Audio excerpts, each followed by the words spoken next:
네, 안녕하세요. 슈팅TV입니다. 일요일 아침 생방송이 이제 안 하게 됐는데요. 3주째 동영상으로 찾아뵙고 있습니다. 최근에 알트들이 좀 올라가지고 우리가 좀 심장이 쿵떡쿵떡했는데 알트 시즌이 오는 줄 알고 그런데 또 한 2, 3일 정도 빠지니까 이놈의 알트 불장이 오는 건지 마는 건지 알 수가 없습니다. 그래서 이번 시간에는 정말 알트 시즌이 오려면 어떠한 것들이 변화가 와야 되는지 그러한 거, 5대 핵심 지표를 가지고 심층 분석을 한번 해볼까 합니다. 그러면 알트 시즌이란 뭐냐? 좀 정확하게 알 필요가 있겠죠. 알트 시즌이란 암호화폐 시장에서 비트코인을 제외한 나머지 암호화폐, 즉 알트코인들이 전반적으로 비트코인보다 높은 수익률을 기록하며 시장에 된 관심사로 부상하는 특정 기간을 지칭하는데요. 이 시기에는 투자 자금이 비트코인에서 알트코인 시장으로 이동하는 경향이 관찰되고 결과적으로 다수의 알트코인 가격과 거래량이 폭발적으로 증가하는 특징을 보입니다. 알트코인 시즌은 단순히 알트코인의 가격이 상승하는 것을 넘어 비트코인 대비 상대적인 강세와 시장 점유율 확대를 의미하는 중요한 국면입니다. 투자자들에게 알트 시즌은 포트폴리오 다각화를 통해 잠재적으로 높은 수익률을 추구할 수 있는 매력적인 기회를 제공합니다. 그러나 동시에 알트코인 시장은 비트코인보다 변동성이 더욱 클 수 있다는 점을 명확히 인지하고 신중한 접근이 필요합니다. 알트 시즌의 도래를 정확히 예측하고 그 흐름을 이해하는 것은 성공적인 암호화폐 투자를 위한 핵심 요소 중 하나로 간주됩니다. 알트 시즌의 정의죠. 자, 알트 시즌이 뭐 온다 안 온다, 알트 시즌이다 아니다를 알아볼 수 있는 지표들은 너무나도 많은데 그중에 오늘은 5가지를 통해서 한번 알아보도록 하겠습니다. 첫 번째는 비트코인 도미넌스, 두 번째는 알트코인 시즌 인덱스, 세 번째는 비트코인 대비 이더리움 비율, 네 번째는 알트코인의 총 시가총액 토탈 2, 토탈 3 같은 거죠. 다섯 번째 마지막으로는 스테이블 코인의 공급량 및 시장 유입을 통해 가지고 알아보도록 하겠습니다. 간혹 내가 너무 이제 막 이렇게 알트에 너무 빠져 있으면은 이러한 여러 가지 지표 중에 하나만 막 좋으면 거기에 막 이렇게 환호해 가지고 투자를 하는 경우가 있는데 그러면 안 됩니다. 아셨죠? 종합적으로 봐야 된다. 자, 첫 번째로 비트코인 도미넌스입니다. 2025년 5월 초 중순 현재 알트 시즌 도래 가능성을 시사하는 여러 지표들은 다소 혼재된 양상을 보이고 있으나 전반적으로 긍정적인 신호들이 감지되고 있습니다. 비트코인 도미넌스는 최근 변동성이 큰 모습을 보이고 있는데요. 일부 분석가들은 2025년 5월 9일경 이때죠. 5월 9일경 비트코인 도미넌스가 이렇게 급락하면서 알트 시즌이 이미 시작되었을 수 있다는 의견을 제시했습니다. 그러나 다른 한편에서는 비트코인 도미넌스가 여전히 60% 이상의 높은 수준을 유지하고 있기 때문에 비트코인의 강세가 유효하다고 보거나 단기적으로는 67% 수준까지 추가 상승한 후에 하락할 가능성을 예측하기도 합니다. 5월 15일 경에는 비트코인 도미넌스가 60% 선이 붕괴될 가능성이 있다는 어떤 그러한 예측도 나왔는데 이미 5월 18일이 됐기 때문에 그건 무효가 됐고요. 방향성에 대한 의견이 분분합니다. 하지만 전반적으로는 하락 압력이 점차 커지고 있는 것으로 보입니다. 요 비트코인 도미넌스 1 차트인데 65.36까지 갔다가 10일 전에 쭉 떨어졌습니다. 한 5일 6일 정도 떨어지면서 알트들이 좀 좋았는데 최근 3일간 다시 올라와 가지고 지금은 뭐 63.5 정도 기록을 하고 있어요. 그러니까 큰 틀에서는 하방 압력을 받는 듯하지만 요게 쉽사리 잘 떨어지지 않고 있다. 비트코인 도미넌스는 이렇게 정리를 해볼 수가 있겠습니다. 자, 두 번째는 알트코인 시즌 인덱스죠. 네, 시즌 인덱스. 요거는 구간이 세 구간이 있거든요. 세 구간이 있는데 0에서 25 인덱스 값이 0에서 25는 비트코인 시즌입니다. 대부분의 알트코인이 비트코인보다 저조한 성과를 보이고 비트코인이 시장을 주도합니다. 최근까지 다 그랬습니다. 그죠? 요 알트코인 인덱스가 막 10까지 내려갔으니까 알트코인이 힘을 못 쓰고 있었죠. 그리고 26에서 74 중립 구간, 비트코인과 알트코인 간의 우위가 명확하지 않은 상태다. 코인이 뭐 올라가기도 하고 알트가 막 때로 막 올라가기도 하고 그런 구간입니다. 잠깐 그런 구간이 한 일주일 정도 왔었습니다. 자, 그리고 75에서 100이죠. 이때가 이제 알트코인 시즌이라고 하는데 대부분의 알트코인이 비트코인보다 우수한 성과를 보이고 알트코인 시장이 지배적입니다. 때를 알트 시즌이라고 하죠.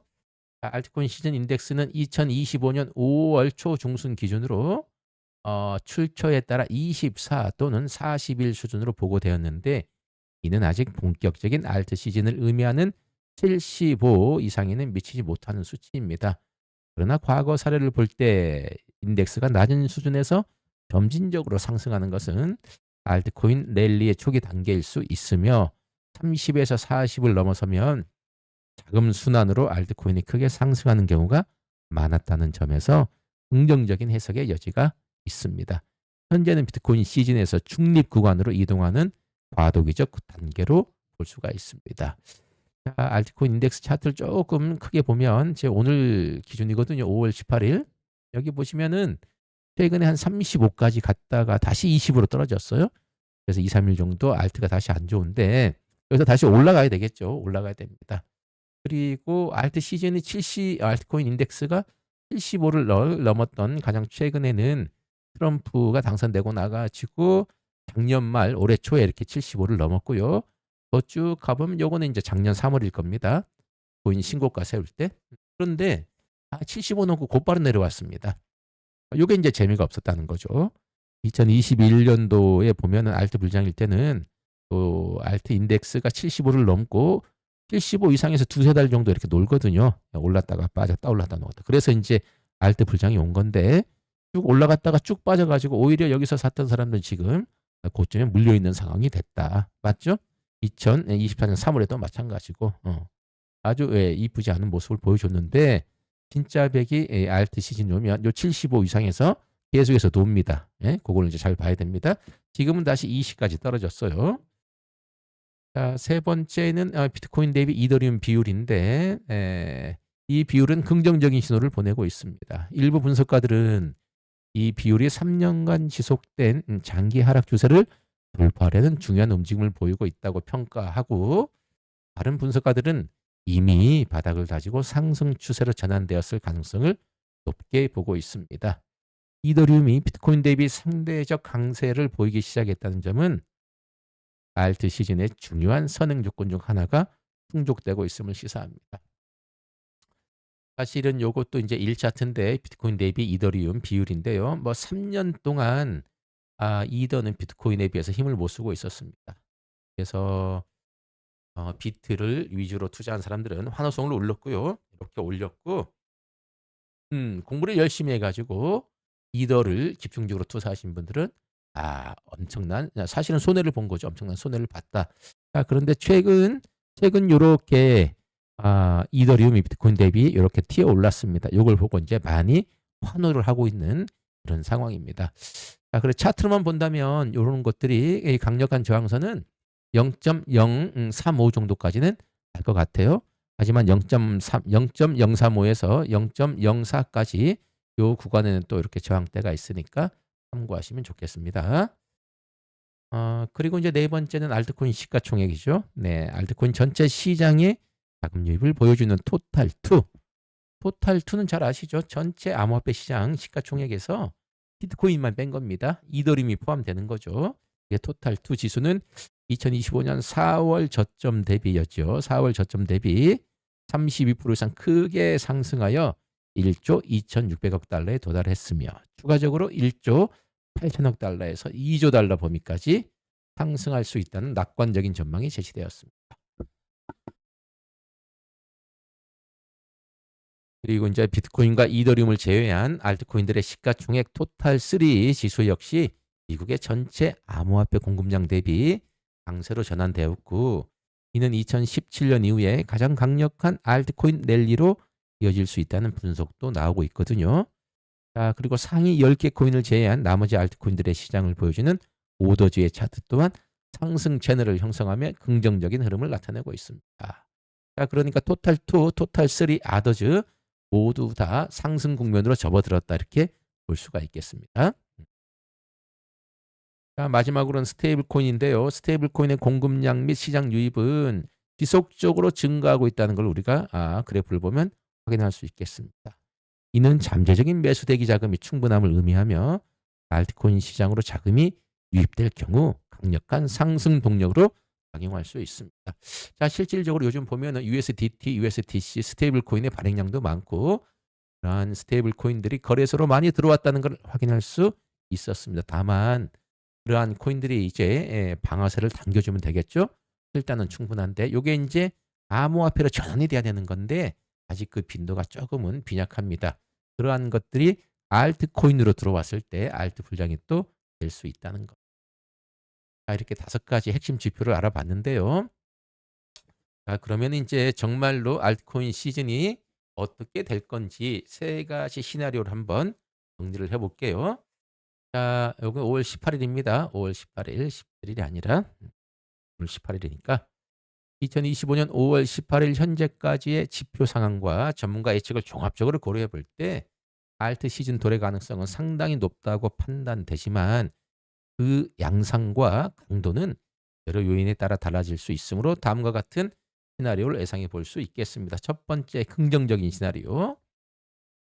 가장 이상적인 시나리오는 비트코인 도미넌스가 60% 이하로 확실하게 하락하고 지속적인 하락 추세를 형성하는 것입니다. 동시에 비트코인 대비 이더리움 비율이 꾸준히 상승하며 이더리움이 시장을 주도하고 이어서 알트코인 시즌 인덱스가 50을 넘어 75 이상으로 강력하게 상승하는 그림입니다. 토탈 2 및 오더즈와 같은 알트코인 총 시가총액 지표들이 주요 저항선을 돌파하고요. 신고가를 경신하며 풍부한 스테이블 코인 유동성이 지속적으로 알트코인 시장으로 유입된다면 광범위하고 강력한 알트 시즌이 펼쳐질 가능성이 높습니다. 이 경우 이렇게 된다면 2025년 2분기 말 6월 아니죠. 또는 3분기 초에 본격적인 알트코인 랠리가 나타날 수가 있겠습니다. 자, 두 번째는 중립적인 혼조 시나리오입니다. 자, 비트 도미넌스가요. 58에서 62% 사이에 특정 구간 그러니까 박스권 움직임을 보이고 그렇죠? 뚜렷한 방향성이 없이 횡보하거나 매우 완만한 하락세를 보일 수가 있습니다. 이 경우 이더리움은 상대적 강세를 유지하며 비트코인 대비 이더리움 비율은 상승할 수 있지만 그러한 영향이 다른 알트코인으로 광범위하게 확산되지는 못할 수 있습니다. 알트코인 시즌 인덱스는 25에서 75 사이에 중립 구간에서 등락을 반복하고요. 시장은 특정 테마, 예를 들면 AI 관련 코인, RWA 관련 코인, 레이어 2 관련 코인, 그렇죠? 이러한 코인들이거나 아니면 시가총액이 큰 대형 알트코인 위주로 선별적인 강세를 보이는 양상을 띌 수 있습니다. 이는 미니 알트 시즌 또는 섹터별 순환매 장세의 형태로 나타날 수 있으며 과거와 같은 전면적인 알트코인 폭등과는 거리가 있을 수 있습니다. 자, 중립적인 시나리오가 펼쳐진다면 우리가 경험했던 2024년도, 2023년도 말에서 그다음에 초 고런 장세, 미니 불장 정도를 예측해 볼 수가 있겠고요. 마지막으로는 부정적인 시나리오도 우리가 한번 예측을 해야 됩니다. 부정적인 시나리오는 비트코인 도미넌스가 현재 수준에서 다시 상승세로 전환하거나 비트코인 대비 이더리움 비율의 상승세가 꺾여서 다시 하락 추세로 회귀하는 경우인데요. 또한 알트코인 시즌 인덱스가 25 이하로 하락하며 비트코인 시즌이 지속되고 알트코인 총 시가총액 또한 성장을 멈추거나 오히려 감소세로 돌아설 수 있습니다. 자, 이러한 상황은 예상치 못한 거시경제적 충격, 예를 들면 급격한 금리 인상 아니면 경기 침체가 심화된다든지 주요 나라들의 강력한 암호화폐 규제 발표 또는 시장의 신뢰를 훼손하는 대형 보안 사고, 그러니까 암호화폐 자체의 보안 사고 등이 발생할 경우 현실화될 수 있습니다. 이 경우 기대했던 알트 시즌은 지연되거나 무산될 수 있습니다. 현재까지의 지표들은 긍정적 시나리오 또는 중립적 시나리오의 가능성을 더 높게 시사하고 있지만 시장은 언제든 예기치 않은 방향으로 움직일 수 있으므로 지속적인 모니터링과 유연한 대응이 필요하다고 볼 수 있겠습니다. 그래서 제가 인제 제가 개인적으로 종합을 해 보면 그쵸? 네, 저의 의견을 말씀드리면 알트 불장이 오르면 일단 거시적인 악재가 없어야 돼요. 그래서 우리가 매일 방송에서 생방송에서 그쵸. 네 월가 소식을 주의 깊게 다루고 있습니다. 그리고 비트코인을 비롯한 전체 암호화폐의 움직임이요 우상향을 해야 됩니다. 맞죠? 음. 비트가 가지 않고 비트가 이렇게 하락인데 알트 불장이 올 수 없어요. 그리고 세 번째는 비트코인 대비 이더리움 상승률이 높아야 되는 거죠. 그리고 2021 년처럼 VC들의 알트 집중 투자 현상이 여러 언론에 막 보도가 되면서 그 분위기에 신규 투자들의 묻지마 알트 매수 흐름이 이어져야 됩니다. 그래야지 우리가 말하던 알트 불장이 오거든요. 요거를 다 이렇게 충족하려니까 만만치 않죠. 만만치 않습니다. 자, 혼재된 여러 지표 중에서 비트코인 대비 이더리움의 가격 움직임이 가장 근접한 알트 불장의 신호라고 저는 생각을 합니다. 여러 가지 지표들이 제가 5개를 보고 10개, 20개도 볼 수 있지만 저 개인적으로는 음 앞으로 제일 중요한 거는 비트코인 대비 이더리움 움직임 요게 어떨 건지, 즉 이더 사토시 차트가 중요하다고 보는 겁니다. 그래서 한 줄로 요약을 하면 결국 알트 불장은 이더리움에 달려 있다. 그래서 앞으로 이더리움의 움직임을 잘 봐야 된다고 저는 결론을 지었습니다. 오늘은 네 알트 불장에 대해서 한번 알아봤는데 어떻게 좀 도움이 되셨나 모르겠습니다. 또 하나 당부의 말씀을 드리면, 나는 이미 인제 투자를 할 때 결과를 정해 놓고 뭔가를 막 찾는 경우가 많습니다. 특정 종목에 투자하고 종목에 막 좋은 소식만 들으려고 하다 보면은 알고리즘이 계속 그것만 나타나거든요. 그래서 나의 객관적인 그 판단을 흐릴 수가 있어요. 알트 투자도 마찬가지입니다. 그렇게 하지 마시고 객관적으로 보려면은 이 지표도 보고 저 지표도 보고 그렇게 봐 가지고 네 아주 객관적인 투자를 하면 어떨까 생각이 듭니다. 휴일 잘 보내시고요. 저는 내일 아침 8시 반에 또 생방송으로 찾아뵙겠습니다. 고맙습니다.